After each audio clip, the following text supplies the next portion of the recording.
my pleasure to be a part of this conference, and I'll be talking about the topic of are we looking at the right outcomes in AF ablation trials. What are we looking to learn from AF ablation trials? We can broadly divide it into three categories. First, we'd like to know if a newer technology, say a newer catheter or an energy modality, is better than the other when a uniform lesion sets are applied. Another broad category of AF trials is the one looking into the optimal strategy to ablate AF. We'd like to know whether PVI alone is the best strategy or whether we should ablate more targets or substrate to achieve a better outcome. And we'll discuss what those outcomes might be.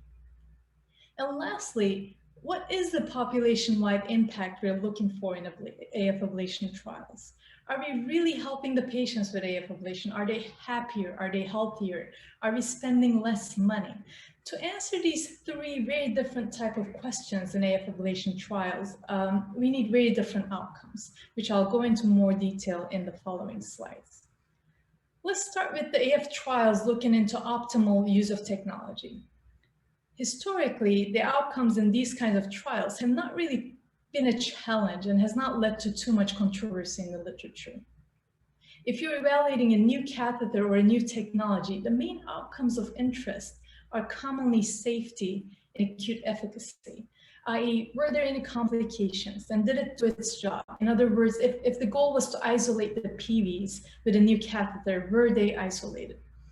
Often long-term outcomes are reported and compared in these studies as well. And what I'll argue is that as long as the long-term outcome, which is commonly freedom from atrial arrhythmias, is measured uniformly in both arms of the trial, even if you don't do a very thorough job in monitoring the sampling frequency, the trial is still likely to provide you the answers you're looking for in comparing those technologies. A perfect example of that is proven by the CIRCA-DOSE and FIRE and ICE studies. I put CIRCA-DOSE as the gold standard of AF clinical trials in terms of follow-up, where all the patients had an ILR, they had continuous monitoring. FIRE and ICE had standard 30-second freedom from AF in one-day monitors done 3 times over the 1 year after ablation. So 3 days of monitoring total over 1 year of follow-up, which you might think would not be perfect representation of overall long-term outcomes. But guess what? Both trials show the same outcomes, that RF and cryoballoon outcomes were not different. In other words, cryo is non-inferior to RF, but not superior to either, and both trials showed the same exact thing. The next type of AF ablation trials, the ones where you're trying to determine the optimal strategy to ablate AF, has more challenges in determining the optimum outcomes. As you know, we don't quite perfectly understand AF, and there are many proposed mechanisms. Differences in how we assess these mechanisms are likely due to AF being recorded across diverse models using different tools with different spatial and temporal resolutions, and they are applied to different clinical populations as well. And more importantly, one mechanism may not fit all, and different patient subgroups may have different mechanisms of AF driving their disease. It is therefore a great area for mechanistic AF ablation trials, a great area for investigation, but is faced with multiple challenges when determining the right outcomes. The first challenge is what I just mentioned. AF mechanisms could be different in different subgroups of patients. And enrolling a 40-year-old athlete, an 80-year-old hypertensive man with ischemic heart disease and EF of 30%, and a 60-year-old morbidly obese woman with diabetes in the same trial, looking into understanding the mechanisms of AF, may not really help uncover the answers we're looking to find. Unfortunately, our randomization and enrollment criteria today in AF trials are very crude, very broad, and we don't really have the luxury to have a genetic panel on all patients. We don't have the MRI scar burden on all the patients ahead of time. We don't commonly randomize based on a BMI cutoff, but in an ideal world, we probably should. And it could help us obtain more meaningful outcomes than the mechanistic trials, say on CAFE, GP rotor, or empiric linear ablation has provided to us today, which mainly is no different than PVI alone and does not really correlate with the basic science understanding of the mechanisms. We know autonomic system plays an important role from animal studies. We know there are rotational stable sources in AF, possibly anchored to areas of scar. We just have not been able to design good trials to show their relevance in subgroups of AF patients. Second challenge in these mechanistic trials is that our tools aren't perfect to test the strategies. What we think we ablated may not indeed be durable at all and can highly bias our outcomes. We know this from studies looking into PV reconnection. Here is the fire and ice follow-up group, the patients who came for a redo ablation. Half the veins were not isolated, the ones in the RF group, and about a quarter in the cryo group. More than 70% of patients who came back had at least one PV reconnected by that time. Similar things are shown in this meta-analysis published in JACC-EP in 2016, showing that even with patients that had no AFib recurrence, 50% of them had at least one PV reconnected, and maybe 90% plus of those with AF recurrence had more than one PV reconnected in follow-up. So our tools aren't doing what we intend to do. A third challenge in these trials is a challenge in power calculation, which can highly affect your ability to detect meaningful differences in your trial outcomes. The literature doesn't even agree on the historic success rate of a procedure targeting a certain mechanism. Here I'll give you an example of posterior wall ablation in persistent AF cohorts from 3 papers published in the same year. So you're not indeed expecting a difference in catheter technology to be responsible from such a difference. Similar conflicting results have been true in the literature for lines, for cafe ablation, for rotor ablation, for GP ablation. So which outcome do we use to accurately be able to design a trial and calculate how many patients we need to enroll in that trial? And the last challenge I'd like to mention is the detail of follow-up data, as well as the type of follow-up data. The resolution or sampling of outcomes could result in a difference as high as 15% in the outcomes for the same treatment in similar patients, which is a highly significant percentage value for these kinds of AF trials, as shown in these trials. Same trial, PVI with cryo or RF. If you increase the sampling frequency, if you do a perfect follow-up, your results can be 15% longer in terms of the success of that trial, of that mechanism you're testing, than if you just sampled, say, 3 days over a year.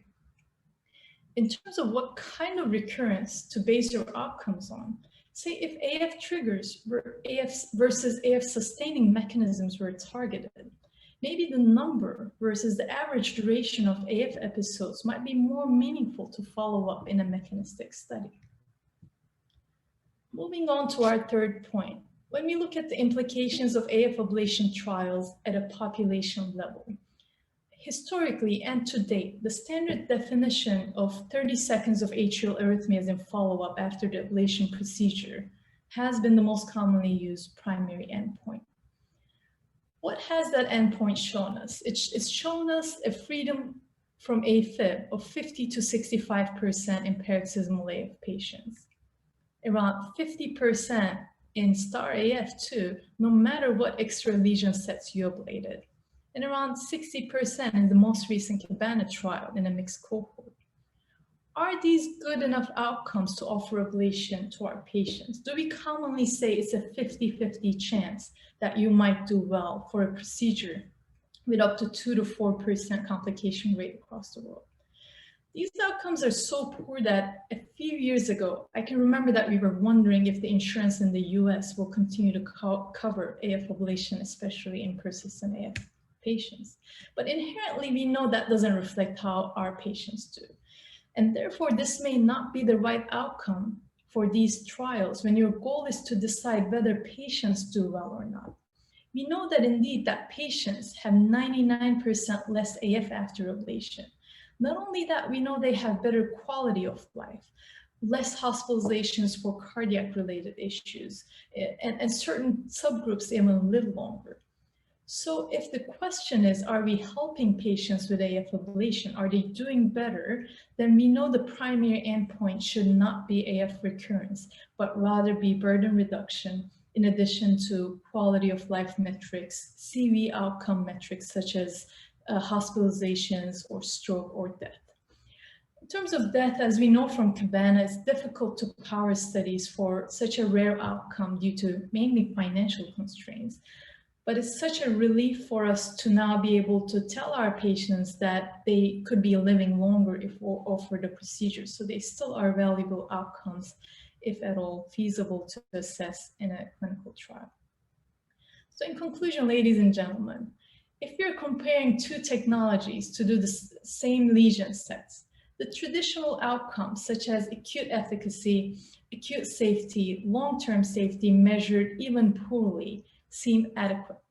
If you're comparing different strategies to uncover a mechanistic link, the population in whom we test our hypothesis is important, and we probably need a higher resolution of AF recurrence tracking with potentially more detailed data into the recurrence patterns.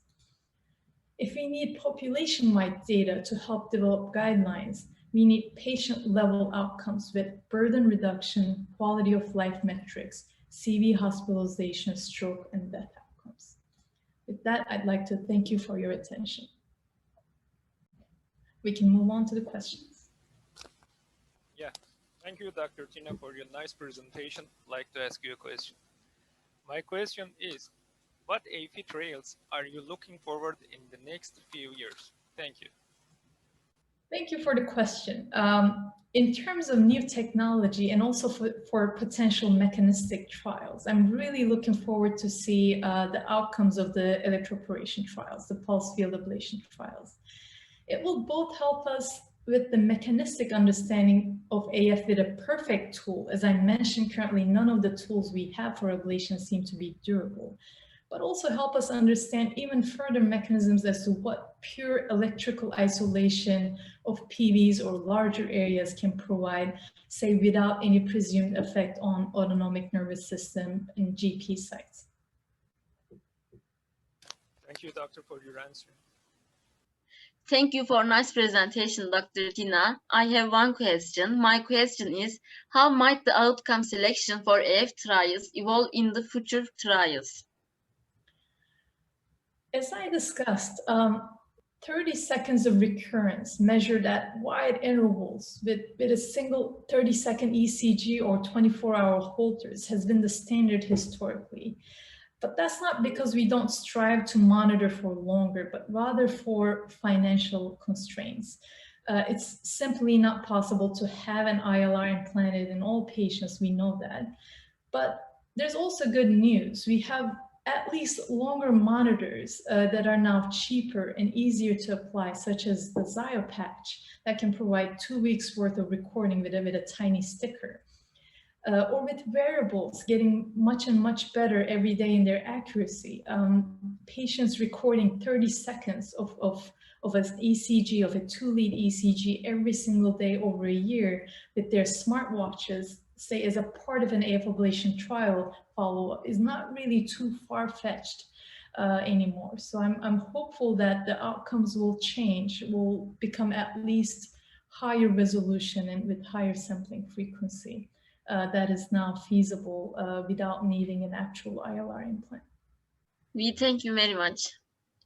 Thank you.